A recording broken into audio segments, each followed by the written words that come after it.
Welcome to the Ordinary Extraordinary Cemetery, where every death had a life and every life had a story. My name is Jenny Johnson. Hello, and I'm Diane Hartshorn. And we are very fortunate. We have another phenomenal guest joining us today. This has been so much fun. Every week we've recorded with a guest for the last, I don't know how many weeks. I've lost track now. At least 3 or 4. I'm looking yeah, something like that. It's been great. So we will introduce our guest in just a moment, but we want to remind everybody that April is Volunteer Appreciation Month. And we've mentioned it many, many, many times before, but especially our historical cemeteries usually benefit from the help of volunteers. So if you volunteer in a cemetery currently, thank you for the work that you do there in every cemetery.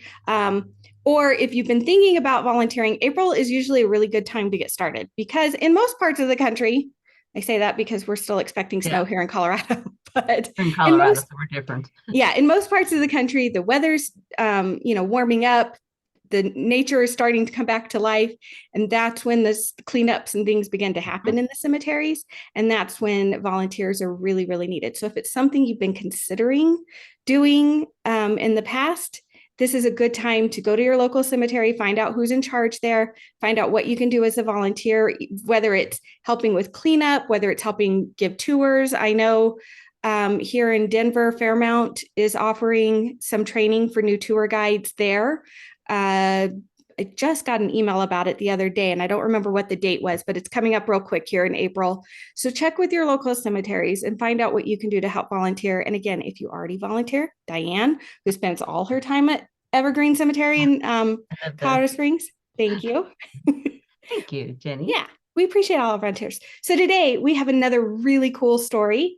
And our guest, I read his book. He kind of stumbled upon this by accident, his story, or at least that's how it felt to me in the book. So I'm super excited to introduce our guest, and he's going to share his story. He's in Portland, Oregon. So it's been a while since we've done any of the Oregon area cemeteries. And this one actually is from a mausoleum. So we would like to welcome to the show today, Roy Whiting, who wrote the book Whispers from the Tomb. So welcome, Roy. Thank you. Welcome. Thank you, Jenny and Diane. It's a pleasure to be on your broadcast. So your book, Whispers from the Tomb, is a true love story discovered in a century-old mausoleum. And I have the book here, so for folks to see if you're watching us on YouTube. Fascinating book. You did a wonderful job researching this story. So tell us how this all came to be, because it's not the story is not about like your relations, but you did become fascinated by the couple that you feature here. So how did this all get started for you? Yeah, it kind of was very organic in a way. I have family members who are interred there at the Portland Memorial. It used to be called the Portland Memorial, and before that, the Portland Crematorium. It's now known as Wilhelm's Portland Memorial in Portland, Oregon. It has a beautiful view looking out over the Willamette River, which basically cuts the city in half. So on one side, on the east side, you've got the Portland Memorial. On the other side, another famous cemetery is Riverview. And so I was visiting some family members there for Memorial Day, leaving some flowers there. And I was with my parents at the time. It's just a number of decades ago. And we were walking through the courtyard, and I noticed there was a door kind of halfway opened. And I hadn't noticed it before. And I usually had gone on Memorial Day with my parents to different cemeteries in the mausoleum. And I just kind of ventured off and peeked inside. And I had been to Europe before, and it hit me as something not from Oregon. Something said, this is not normal here, because, you don't see the kind of ornate handcraft. I mean, we're talking a pair of 250-pound solid bronze doors, a solid marble sarcophagi, carved in Italy and shipped apparently there to Portland. Caskets made of solid bronze, and just very detailed, cherubs, bas reliefs on the sides of the interior walls. So I was jaw-dropping to me. And so I got my parents and brought them through, and they walked through, and they were oohing and ahhing as well. And having had been to Europe, I later realized, okay, that this connection all made sense, because the person was a famous lumber baron, or then famous lumber baron. He died in 1918. But he was part of a big, the economic fabric of Portland was very much based on lumber. And the Inman Polson Lumber Company was a company that he co-founded with 3 other men. And so he had a lot of wealth.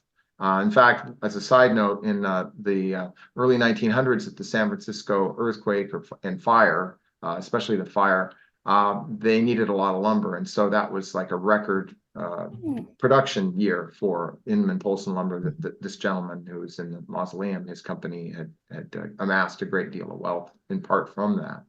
So it kind of opened up a lot of questions. And it was easy for me to find a few things on the man in the tomb, but what would take me years to track down was the lady there next to him and the story between the two. And it opened up some really interesting stories that I hadn't heard of, and not being related to them. It just seemed to me like, well, why isn't this more well known? This is really a very unique pearl here in the city. Well, and especially like you said, because so again, if you're watching us on YouTube, you can see a picture of the couple behind Dianne. And then I just put a picture of the mausoleum itself up behind me, and you can see how gorgeous it is. So I can totally see why when you peeked in, you were just totally fascinated by what is all of this and who were these people, because those sarcophagi are just gorgeous. And the stained glass window that's at the end there, so beautiful, the way the light comes in. Now this particular tomb, you say, and I think you mentioned it on your website too, and you've mentioned it in some other interviews, it's only opened up once a year to the public. Is that right? Yeah, it's opened on Memorial Day for the public viewing. And it's kind of the one time of the year where you really have, some years when they did a feature piece in the Portland newspaper, the large Portland newspaper, it was the line out to the street. I mean, it was really interesting because they did a feature story on it. So usually the crowd kind of winds down after the first half hour or so, and it's pretty easy to get in there. They usually have it open for a number of hours on Memorial Day. So just so our listeners know, if you want to visit, this is the one time you can visit during the year. The rest of the time it's kept closed up, and unless you're probably a descendant, you're not getting in there. Fortunately, Roy has done a significant amount of research, so he knows this couple really well now.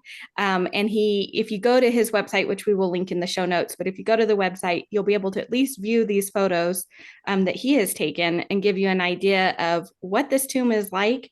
And he's going to kind of give us an overview of the couple. So like you said, George was a lumber baron, although he didn't start out that way, right? He came to Oregon.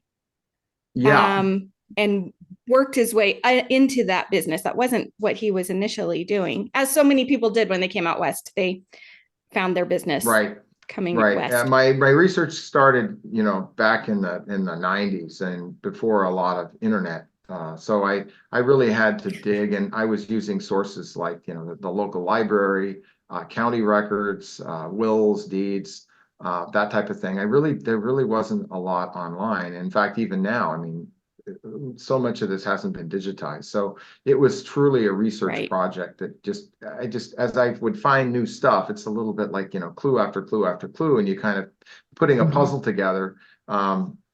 It kind of started to make sense, but I mean, big part of it was trying to get a hold of somebody who knew more about the story.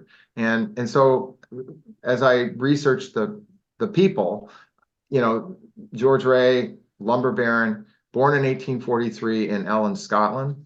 Parenthetically, another famous person, a songwriter who wrote the song Sailing, sung by Rod Stewart. Ian Sutherland was also born in Ellon, Scotland. And I went and traveled over there and visited the graves of George Rae's parents with my wife.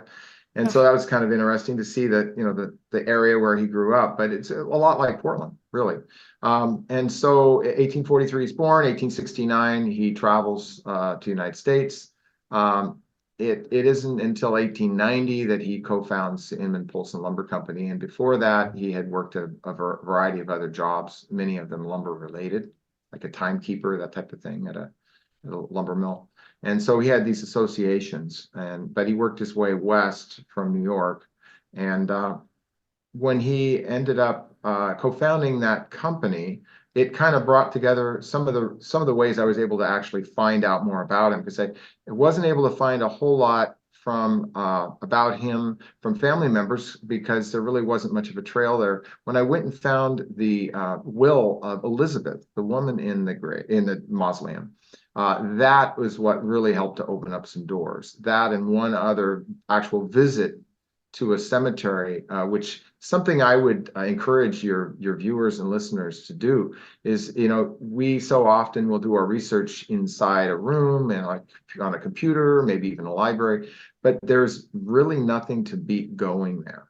And if you can go to a site, whether it's a graveyard, a mausoleum, some other place, a memorial, you can sometimes pick up a few clues that could really break things wide open. And that was the case here.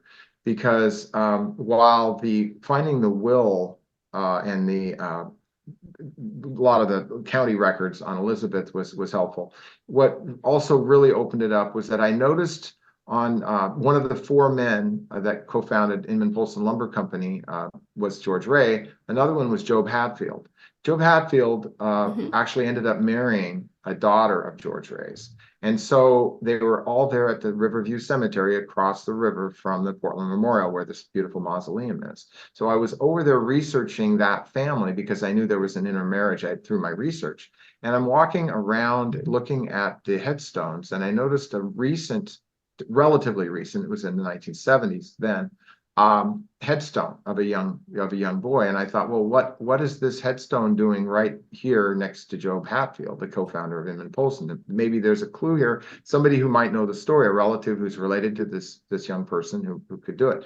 Give me more information. And sure enough, that's what happened. And I ended up hitting kind of a real fortunate situation, because the lady that I met named Linda, she was related to both George Rae and Job Hatfield. So through marriage and whatnot. So that opened up. She had done, it was very interesting because she and I compared notes. I met with her and we shared, and we each had pieces of the puzzle regarding, some of the stories and the background. And as far as one of the other big pieces was when I was doing the research for Elizabeth Rae's will in the county records. She had a bunch of relatives. She was born in Chicago, Illinois, but she had relatives in Kansas. And sure enough, a lot of the names of her nieces and nephews and few sisters were all tied to Kansas. And I started researching again, just starting to be with the internet then. And I located a few family members there, wrote some letters, and sure enough, I got a family member who had a lot of mementos about Elizabeth, because she was the one here that kind of really put gas in my tank to get this thing done. Because I at some point I felt, okay, I kind of have a sense of this man, but again, I kept coming back to the woman, and she was so mysterious. There were no photos of her. There was very little, that I could find, online. I did find a few things in the newspapers, and she just seemed like such a mysterious person. And yet, come to find out, she's the one who had this beautiful structure built. Now remember, they marry in 1914, and there's a lot of other backstory, but in a nutshell, they marry in 1914 on her birthday. So George Rae's kind of a romantic, okay? So they marry after his first wife passes away. They marry on her birthday, and they're together almost 4 years till 1918, and that's when he passes away. He's then buried in a cemetery plot across the river in Riverview Cemetery. Okay, so then after he passes, before she dies in 1942, she has this beautiful structure built. And then she has him disinterred from the Riverview Cemetery and brought to the Portland Memorial Mausoleum, now Wilhelm's. And so now that's where they are together. And other clues that kind of started to make sense. There's a beautiful scene of trees, a forest scene where it says "the end of a beautiful day." That was a popular song around the turn of the century. And it also summarizes his time as a lumberman. And so a lot of these little pieces came together. But, I go back to, strolling along in a cemetery and finding that some clues that brought me right in front of a literal relative of one of the people I was researching. That is one of the best things about cemeteries. If you're a genealogist or you're doing any kind of genealogy research, sometimes the cemetery is the place to start. Or in your case, you'd already started this research, but you found these other names that led you on to the actual living people, which can be tricky to track down. And of course, you were doing this all before the internet. So, like you said, you had to write actual letters to people and hope that they would respond to your letter or give you the phone call on the phone after they received the letter, because it's not like they could just log on and send you an email and say, oh yeah, this is what happened. I am so glad, though, that you took the time over the years to continue to find out about Elizabeth, because, and we've talked about this many times on the show, the stories of the women can be really hard to track down sometimes because the documentation for them is a lot of times so much harder to find. Now, we're lucky that in this case, Elizabeth had a will that was separate from her husband's and it was in her name. So that gave you a lot to go with. Sometimes we don't even get that much. Right. And their names are, so often before the even before up until about the 50s, actually, a lot of times they're Mrs. whoever, Mrs. George Rae or whatever. So finding them under their actual names, all of that is so much harder. So it's a lot harder to piece together their stories. But her story is particularly interesting because she is his second wife. He was married long before these two ever met. But, his wife had some form of dementia, his first wife, not Elizabeth. And, that was probably really hard on him. And being the romantic man that he was, and, he wanted a companion, it sounds like, and somebody he could have conversations with. And there were children involved. So, he needed somebody to help with the children, which we totally understand that too. Yeah, I should also note that the image there behind Dianne was really a landmark for me, because up until it's been many months. In fact, I think I was into years by that point when that photo. I wrote a letter to Kansas, and a relative sent me this package, and I opened it up, and I didn't know what it would be, and this photo, and thinking back on it now, I believe it actually might have been an email that she sent me. It was early in the internet. It took forever. Now that I recall, she sent me some other photos in the mail, but yeah, it slowly showed, and I could not believe what I was seeing, because this was the only photo at the time of them together. Now I later found several other photos, which actually interestingly show both George Rae, his first and his second wife, all in the photo together. And there's a reason for that, is that Elizabeth, the one there in the photo right now next to George, was basically the maid or the housekeeper, as Charlotte or Lottie Rae, George's first wife, got ill and needed help. Basically, Elizabeth was the housekeeper.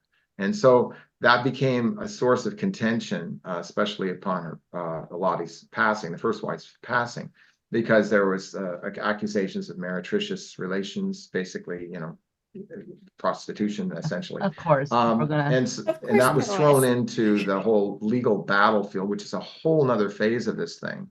And you can see just by the mausoleum alone, that the tomb alone, that it's an indicator of the wealth that was there.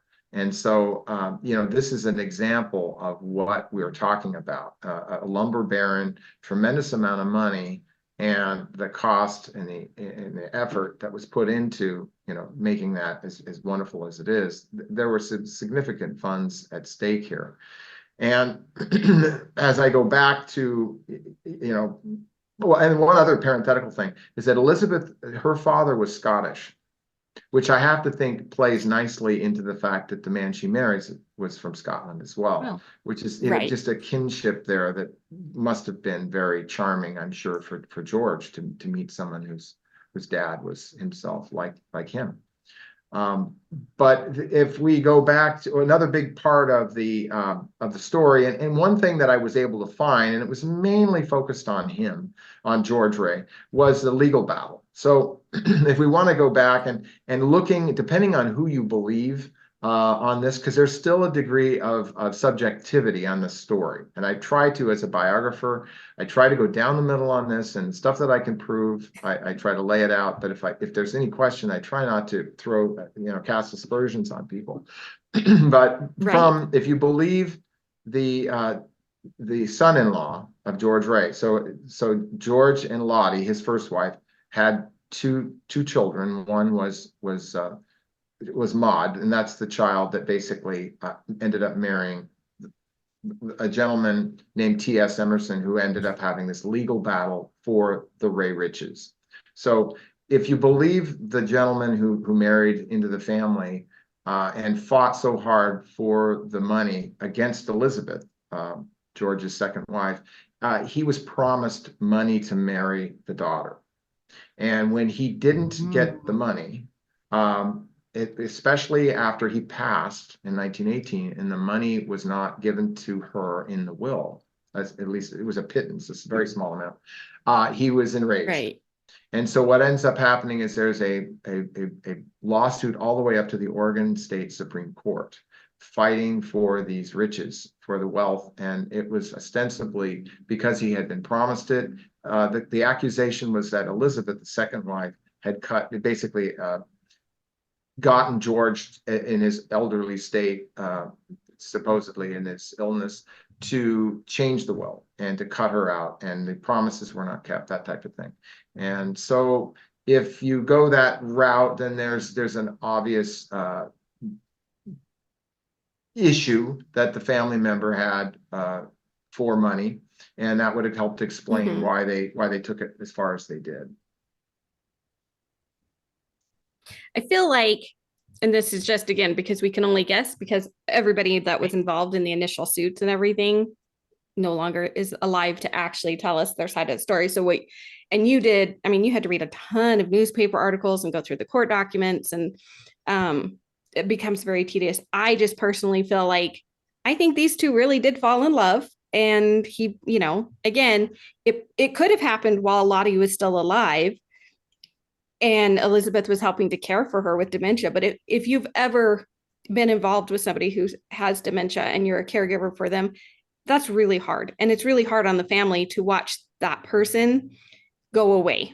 Like, they're not the same person that they were when you married them, or when they were your parent or whatever. It's very difficult. And I can even see where Maud, the daughter, probably resented some of that too. I mean, she would have seen her mother declining over the years, but I could see where, because of all of that, Elizabeth and George, developed their relationship. Then it probably started as a friendship and it just went from there. Well, it was somebody he could trust that probably was maybe not solely out for his money, because she had to work for them, and was, yeah, definitely a friendship, I would think a trusted friendship, because it was something I was watching an interview that you had done, and the news people or whatever were trying to go down that nefarious trail of that they were just friends.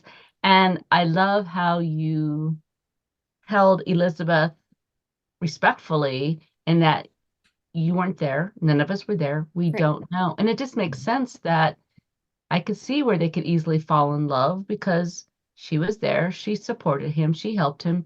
It's just, I don't want to say a natural thing, but it happens. And I can see where the son-in-law would be very angry, because maybe he married Maud in hopes that, someday part of that fortune was going to be his, and then, and not Maud's, because it would go to the male, and then, Elizabeth sort of changed that. Yeah, and one of the photos, that's a very good point, Diane. And one of the photos is showing there's actually 4 people in it, but George and his first wife and his second wife, while he's still married to his first wife, they're laughing, they're smiling. There seems to have been a true affinity with the people. I have a feeling that George's first wife was, friendly person, and like you say, as she became ill, the dynamic change a bit. It also didn't help that there's just a really cool photo I have in the book of Elizabeth on Catalina Island with some fish in their background, and you can, I mean, again, it's a guess, but it's pretty clear that George was probably there. He might have even taken the photo because they were on ship manifests to Europe together before they were married, and before Lottie passed away. And to Cuba. So the ship manifests were another thing. Once I knew where to look and who to look for, it started to open up the window here. And those trips abroad were used against Elizabeth. Elizabeth insisted that right, and she had her own funds. She had means. It's a very good point that she didn't really need money. She was doing okay on her own by every indication. So this is the kind of thing that attorneys will sometimes bring out in order to cast doubt on people's, motives and why they do what they do. So did they have any children? Did George and Elizabeth have any children? No, which brings up a very interesting question. Because in the 1920 census document, there is a citing where Elizabeth has named a daughter there. And she's living with her ostensible daughter and son-in-law in 1920 after George has passed away, which makes me wonder if maybe she kept that kind of on the back burner as far as, for whatever reason. Or, you could also question, well, did she treat her like a daughter? But I have several documents that suggest that Elizabeth did have a daughter, but it doesn't appear to have been with her first husband. Now, Elizabeth had been married to a man named William Miller. And this opens up a whole nother interesting story because William Miller, Elizabeth's first husband, attempted to blackmail or to extort George Rae. And this was front page news as well.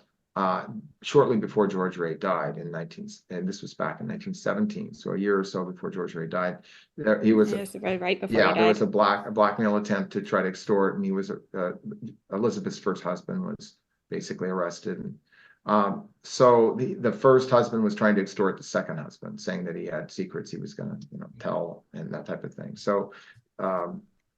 So Elizabeth did have a prior marriage that can be documented, and then this child, it's difficult to see paperwork or find paperwork that she was married with the second for the child before she married her second husband, George. Well, and the first husband sounds like such a winner. Yeah, so. he was. Definitely. Yeah, there's a variety of things that were published about his background that just made it sound like he was very hard to live with. Yeah, I can see why she was like, you know what? I'll just move on. Go somewhere else. Go be a housekeeper and take care of somebody else. Right. Do you think that she may have built this elaborate mausoleum so there would be no money left for his kids? That's one possible theory. There were funds that were left to some of the family members. It wasn't as much as you might expect, and that could have been. I think she wanted to either maybe make a statement or just declare their undying love for one another. It must have, she dies in 42. It's very difficult to find records. I found a few records that talk about an addition to the Portland Memorial, that type of thing, but pinpointing it, that was wartime when she passed. And so whether it was done in 42 or maybe in 1938 or some other year, it's difficult to know. But at some point between the time he passed in 1918 and when she passed in 1942, it must have been completed. Also, it was kind of interesting when I'm standing there talking about going to the gravesite, when I was talking to a representative at the Riverview Cemetery early on in my research, because I knew he had been buried there, and they had bought a bunch of plots next to one another. George Rae's family had, and the Hatfields had all basically bought these plots nearby one another. So I got kind of a map of it. And right next to his first wife was not a George Rae, but a Charles Rae. And by every indication, it appeared to be vacant. From what we could tell, there was no Charles Rae. So that was another question that I had. Is like, was that just kind of a mock headstone that they put there to make it not so obvious that George had been moved? I don't know. Oh, that's interesting. I do find that interesting because he was moved, but it's kind of like, do we just fill in the spot? Right. And the other thing I love about this mausoleum is that the fact, when you look at the construction of it, it actually reminds me of things that you would have seen built during the Victorian era. And this is after all of that. The majority of this construction took place probably between the 20s and the 40s. sometime in that era. But the styles in which she picked, the different materials that are being used, the things that are, I mean, there's a lot of, like you said, European influence and even some Egyptian influences in there, which had made a comeback at some point. But you get a completely different feeling of what era this is actually from, considering when it was actually constructed.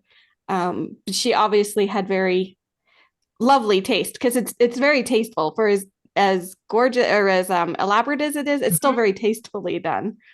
Well, Yeah. think And about I it. thought of this too. I mean, you mentioned the Egyptian reference. If you're familiar with the early 20th century, Lord Carnarvon and his basically digging around and finding King Tut's tomb. Yeah.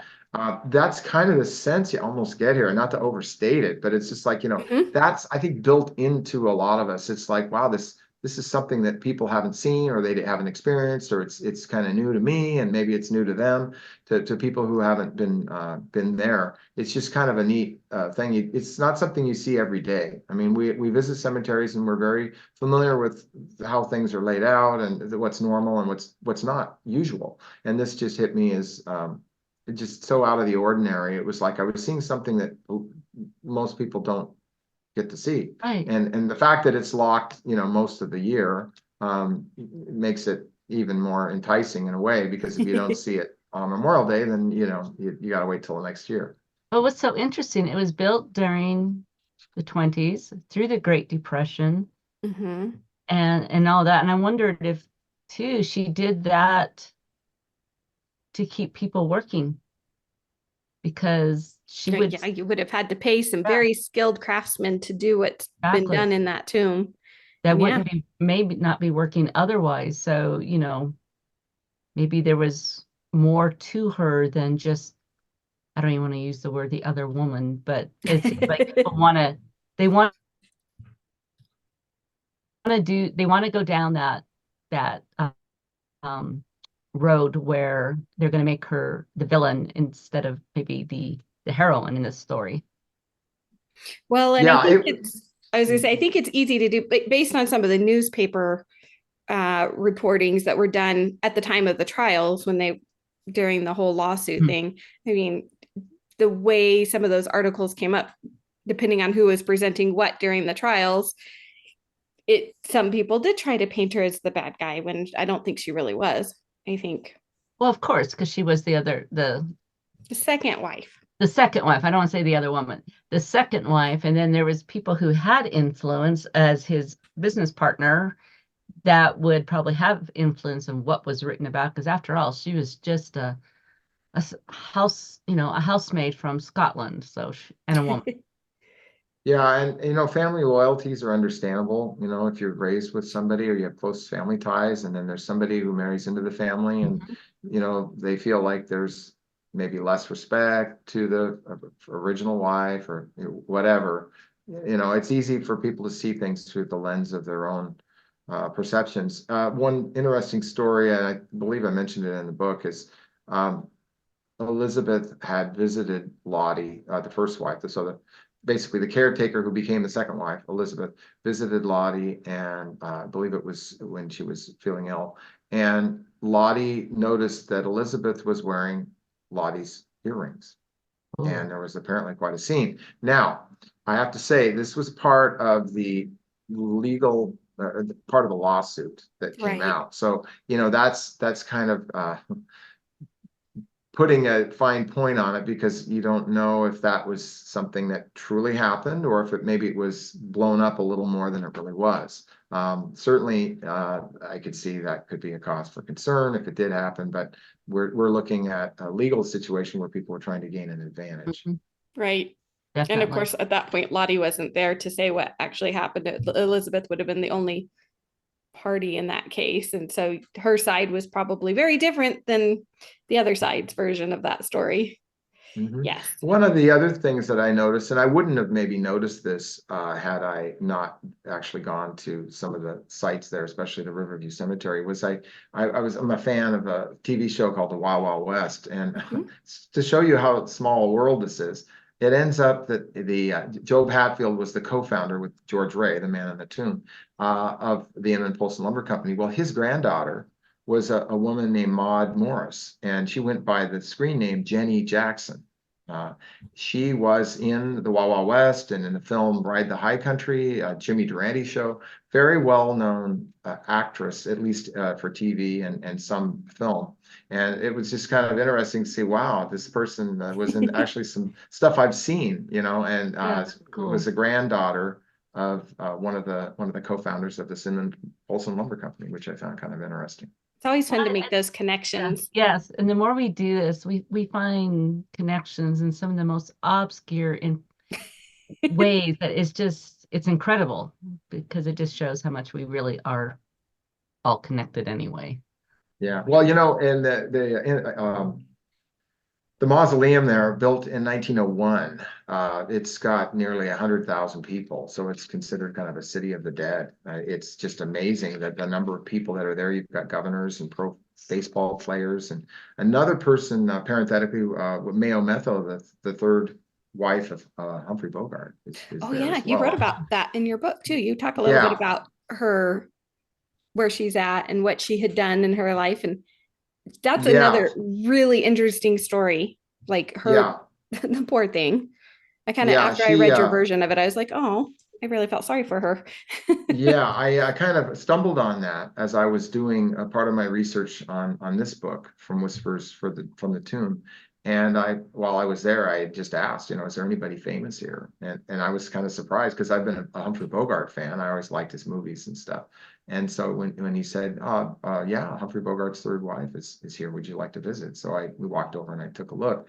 And there's a lot of stories behind it. In fact, I reference it in this book, but also then I ended up writing an entire other book about her life. So there's a biography of Mayo Metho as well. But it just goes to show you when you have that many people in a enclosed space, you know, some of them are going to be well known. And it ended up that Mayo Metho, actually was married for nearly 7 years to Humphrey Bogart during some of his biggest films, like Casablanca and The Maltese Falcon. And she's largely credited for much of his success because she had actually not only been in film, but she had actually been a hit on Broadway and was actually bigger than Humphrey Bogart before they married. And then, of course, his career took off. As sometimes happens when you have stars marry each other, like one ends up outshining the other. It does happen a lot. We may have to have you back to do her story because you, like you said, you touch a little bit on it in this book, but just because you happened to find out about it while you were there doing all the research for this, and you know, going down all the little rabbit holes that you tend to find, and they branch off into other things. That's what we find happens when we start doing any kind of research based out of the cemeteries or the mausoleums in this case. And this one is fascinating just because, like you said, you can only visit it once a year if you're not a relative, and it's just so different. I mean, it's different from anything.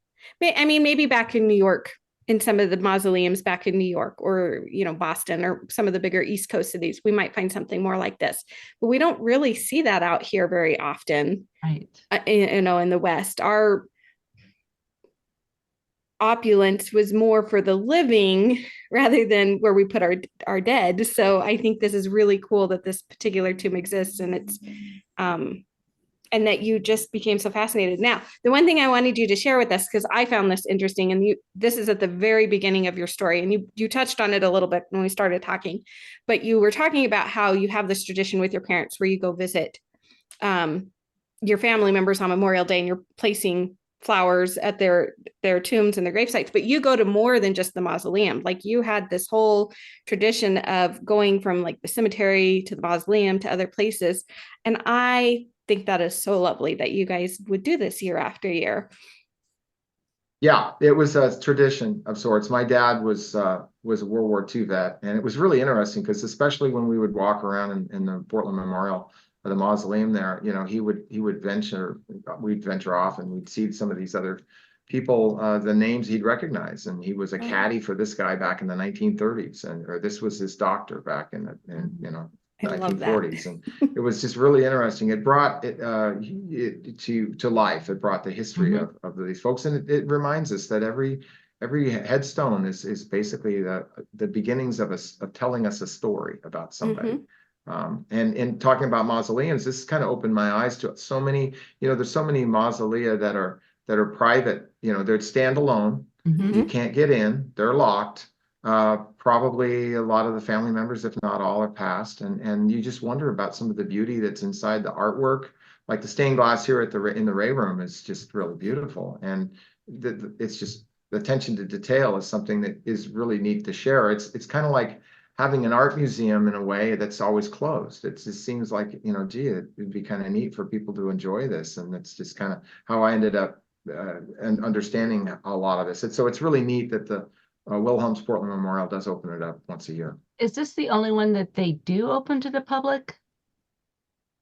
This is the only closed mausoleum that I'm aware of that they open up on Memorial Day. There are a lot of little niches. It's such an amazing sprawl. I mean, you can literally get lost there. If you get into some of the older portions in the southwest that kind of overlook the river, they're from like the 20s and before, and Wow. very interesting. You just walk through, there's photos of a lot of the people. There's some of the little niches that have a little history of some of the people there. But I mean, it's you recognize a lot of Portland streets that were named after a lot of the people when you get into that older section, and these names are in common use here even today. Well, I'm so glad that you discovered this, that being able to visit it that first time and kind of opening it up, and you were like, I really want to know more about these people that built this elaborate, tomb to spend the rest of eternity in. And otherwise, like you said, you managed to track down descendants and put together puzzle pieces, but that's what it was. Each of these descendants that you talked to had a puzzle piece, and you were able to bring them all together, and you really built out this story again that may have been forgotten, especially on Elizabeth's side. George is probably more remembered because of what he did for the lumber industry, and because that's always been such a major part of Oregon's economy. His name is still probably there in the records for certain things, but the wife, not always. The wife is just the wife so often. And so you made your book, and your research helps people remember that she was human too, and that she experienced a lot of different things. And she had to, unfortunately, experience a lot of negativity after the death of her husband because of the wealth that everybody apparently needed a bite of. Yeah, and you were very respectful to her memory, that if you weren't the one that told the story, there might be another story about Elizabeth, and that would be the only story that would be known, and may not be very kind to her. Yeah. And one of the neatest things has been having family members from Kansas drive out, and I kind of helped to set up some of the visits when it wasn't Memorial Day, because they're family members that they've been allowed to come through at a time when they were actually in town. That's been really cool. And also George and Elizabeth's home still exists, and I was able to contact the owners, who were very gracious to me and allowed me to tour years ago. And so last year or the year before, family members from Kansas who drove all the way to Oregon from Kansas, and I contacted the homeowner, still lives there, and who bought it, many years after the Rays lived there. But they were very gracious to them as well, and allowed them to walk through the home that George and Elizabeth lived at. It's very beautiful, very ornate, two-story. But talking about Elizabeth, I have to confess, I don't know if you've ever seen the movie Somewhere in Time. No, never. One of my favorite films. And Such I have a good to movie. admit, I have to admit, I felt a little bit like Richard, Christopher Reeve in that film, not because I am him or feel like him or anything, but it just it hit me because I'm researching this woman who's so mysterious. And in a way, I almost kind of fell in love with her in the fact, not that in love with her, but I fell kind of like infatuated with who was she, this mysterious person who ended up creating this thing of beauty. Her story needs to be told. There's somebody here who did this, and this just didn't just happen. This was planned.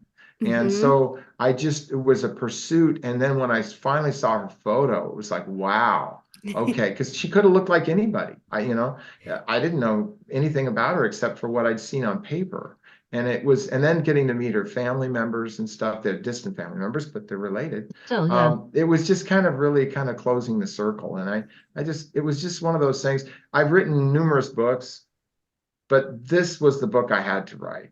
And this was a labor of love because it was built on innate curiosity. I really just had, it wasn't like I was planning on writing this book, but Right. after a while I realized, other people might be interested in the story because it's really got so many different angles to it. And it's not a boring, read, at least in terms of what's the topic is, because there's so much to it, whether you're into history or you're into, geography, or you're into cemeteries and mausolea or whatever, genealogy. There's just so much there that I thought it was kind of maybe worth pursuing.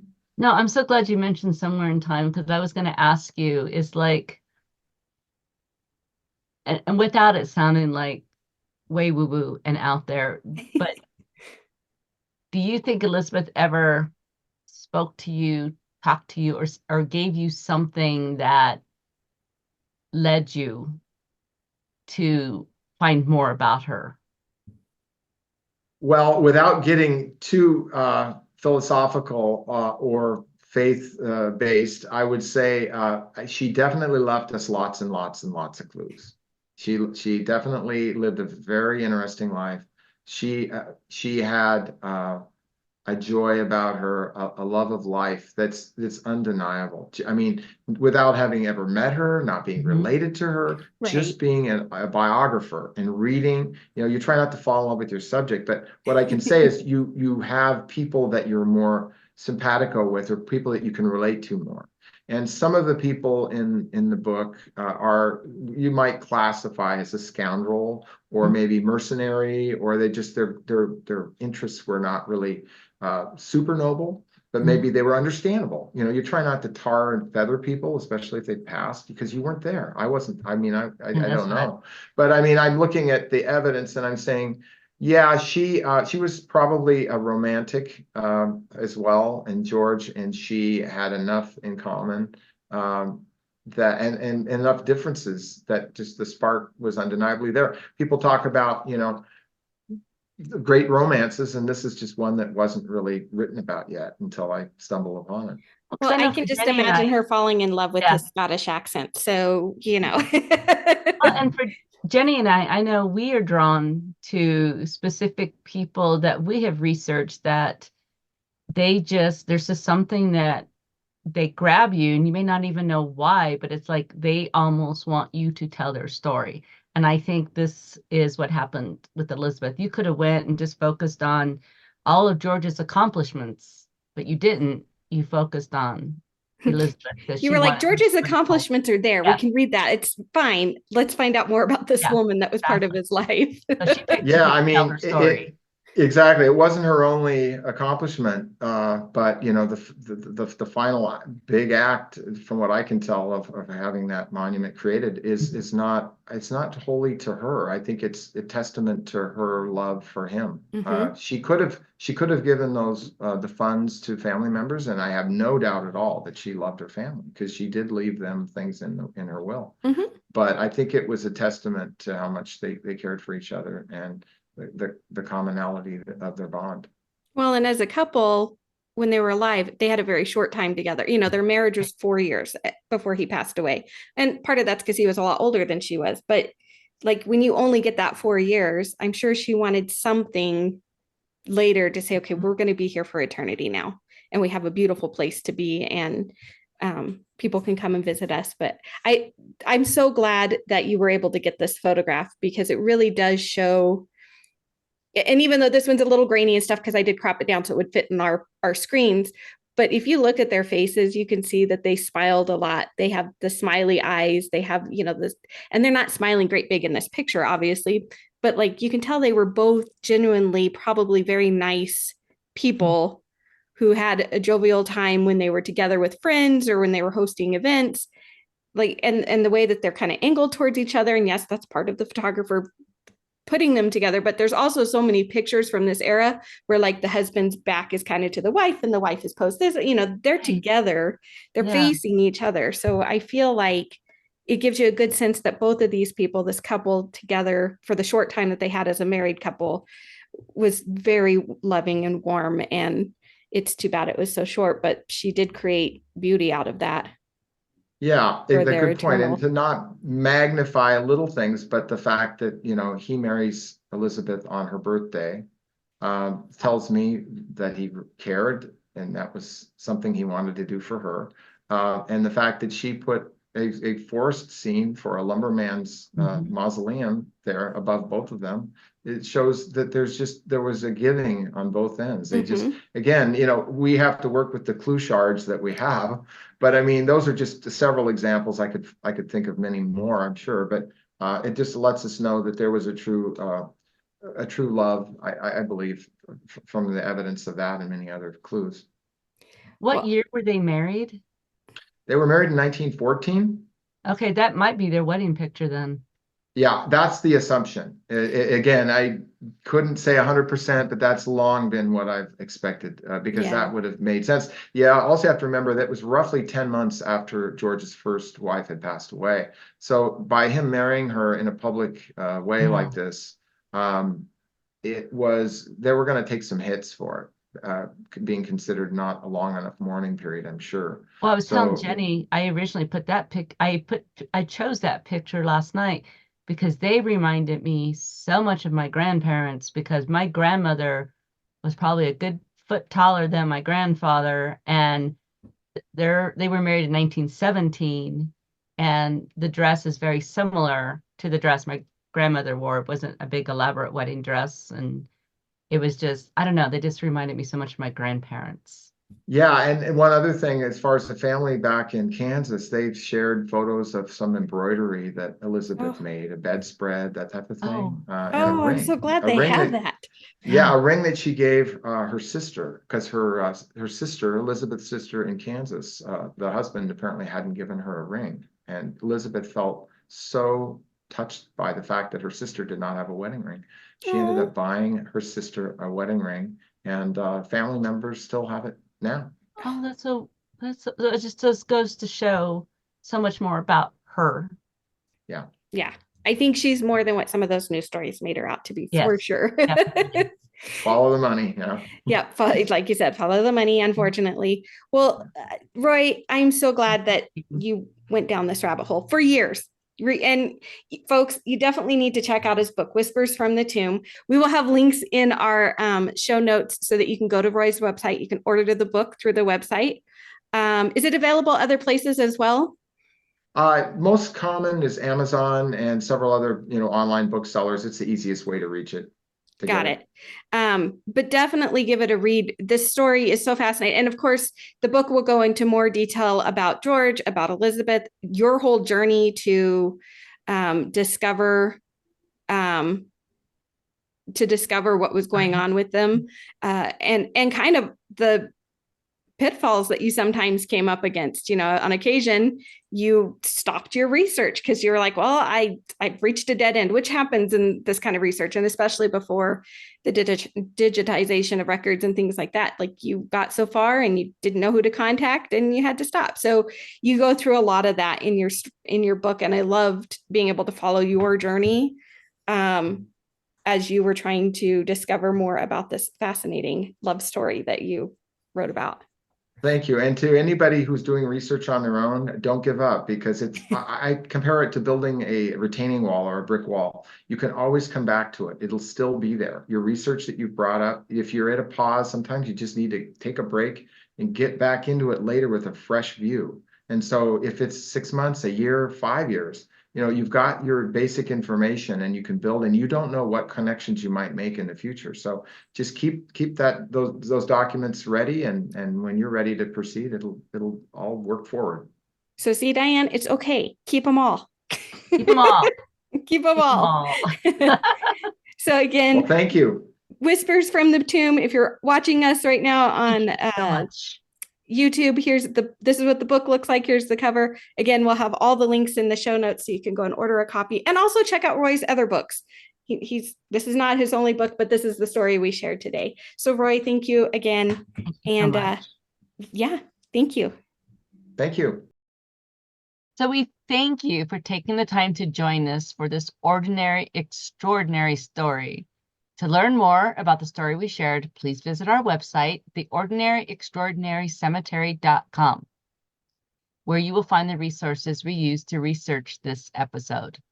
And if you are watching us on YouTube, make sure to click the like button, the like thumbs up, and to subscribe and leave us a comment, because this all helps move us up in the YouTube algorithm. And also, if you care to donate or buy us a coffee, we have a link on our YouTube description, or if you visit our website, the little coffee cup is located at the bottom left-hand corner. And please don't forget to visit us on social media, where we share all kinds of cemetery photos, quotes, tidbits, and more. We are on Facebook and Instagram at Ordinary Extraordinary Cemetery, and on X, formerly Twitter, at OrdExtraSim. If you enjoyed this or any of our episodes, please consider leaving a 5-star review and a comment on Apple Podcasts, Spotify, or our website. Your positive reviews and enthusiasm for our show help others who love cemeteries and history to discover us and our ordinary, extraordinary stories. Until we meet again.